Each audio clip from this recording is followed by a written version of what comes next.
Hello అండి. అందరికీ నమస్కారం. మన చందమామ కథలకు మనసారా స్వాగతం. ఇప్పుడు మనం చెప్పుకోబోతున్న కథ మనుషుల మధ్య రాక్షసుడు. రచన వసుంధర గారు. ఈ కథ ఫిబ్రవరి 1980 చందమామలో ప్రచురించబడిందండి. ఇక కథలోకి వెళ్దామా మరి?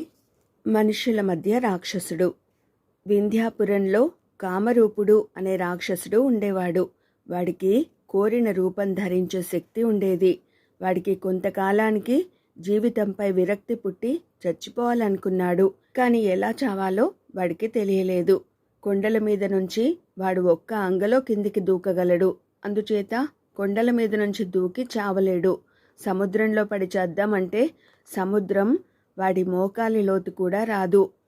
మారు రూపంలో చావడానికి యత్నించిన ప్రమాద పరిస్థితిలో వాడికి అసలు రూపు వచ్చేస్తుంది. అందుచేత వాడికి చచ్చే మార్గం లేకపోయింది. ఒకసారి వింధ్యాటవులకు ఒక మహా తేజస్వి అయిన ఋషి వచ్చాడు. ఆయన తేజస్సు చూసి ప్రభావితుడై కామరూపుడు మనుష్య రూపంలో ఆయనను కలుసుకుని తన కథ అంతా చెప్పుకున్నాడు. రాక్షసులకు ఇవి రోజులు కావు. రాక్షస జన్మలో సుఖం లేదు. నువ్వు జీవితం చాలించాలనుకోవడం మంచిదే, కానీ నీకు ఇంకా చాలా ఆయుష్ ఉన్నది. ఇప్పుడు నీవు చనిపోతే ఆ ఆయుష్ కోసం మరో జన్మ ఎత్తవలసి వస్తుంది. ఏ జన్మ కావాలో కోరుకో, నీకు ఈ జన్మ నుండి విముక్తి కలిగిస్తాను అన్నాడు ఋషి. అయితే కామరూపుడికి ఏ జన్మ కోరుకోవాలో తెలియక ఋషిని సలహా అడిగాడు.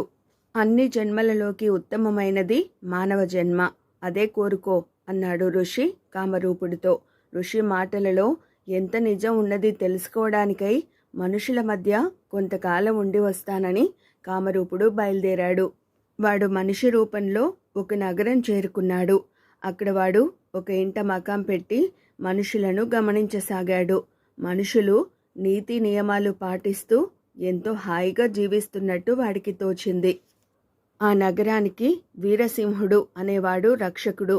వీరసింహుడు నగర రక్షకుడుగా ఉండగా నగరానికి ఎవరి వల్ల ఎలాంటి ప్రమాదము ఉండదని నగరవాసులకు గట్టి నమ్మకం.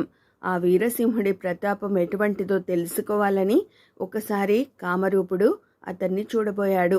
వీరసింహుడు తన శక్తి సామర్థ్యాలను గురించి కామరూపుడి దగ్గర ఎన్నో ప్రగల్భాలు పలికి చివరకు విక్రమార్కుడి వంటి వారు ఎందరో రాక్షసులను ధైర్యంగా ఎదిరించి చంపారని చెబుతారు.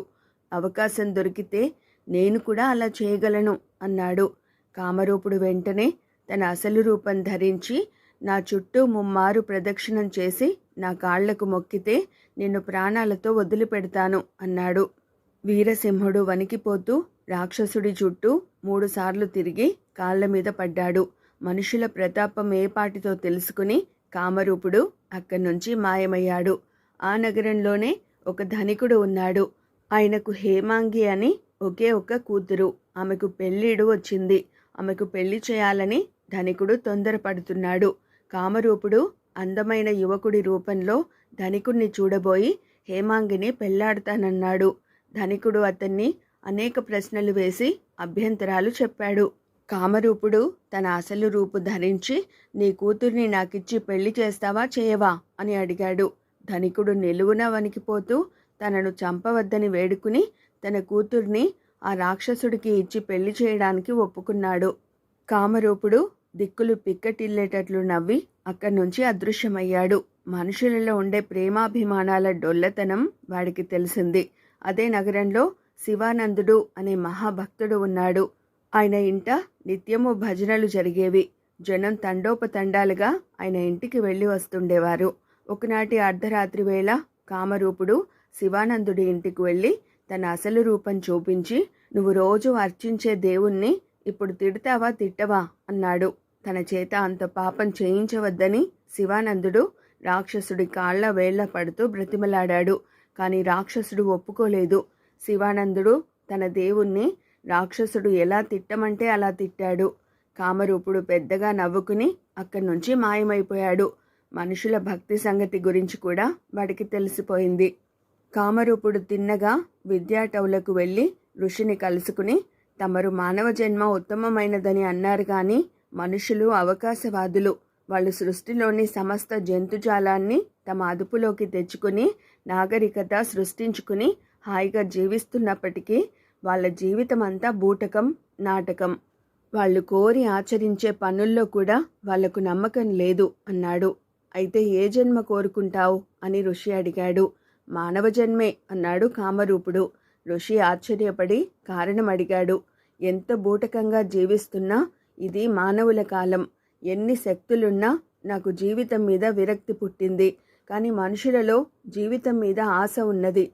వాళ్ళు చావంటే భయపడతారు. చావును దూరంగా ఉంచడానికి వాళ్ళు తమ విశ్వాసాలన్నింటినీ విసర్జించగలరు. మనిషికి జీవించడంలో ఏదో ఆకర్షణ ఉన్నది. బ్రతికి ఉన్నంత కాలము జీవనకాంక్ష ఉండే మానవ జన్మ నాకు నచ్చింది అన్నాడు కామరూపుడు. ఋషి మంత్రజలం చల్లగానే వాడు చచ్చిపోయి త్వరలోనే నగరంలో ఎక్కడో మనిషిగా పుట్టాడు. ఇదండి చందమామలో వసుంధర గారు రచించిన మనుషుల మధ్య రాక్షసుడు అనే కథ. మరో మంచి కథతో మళ్ళీ కలుసుకుందామండి. Thank you.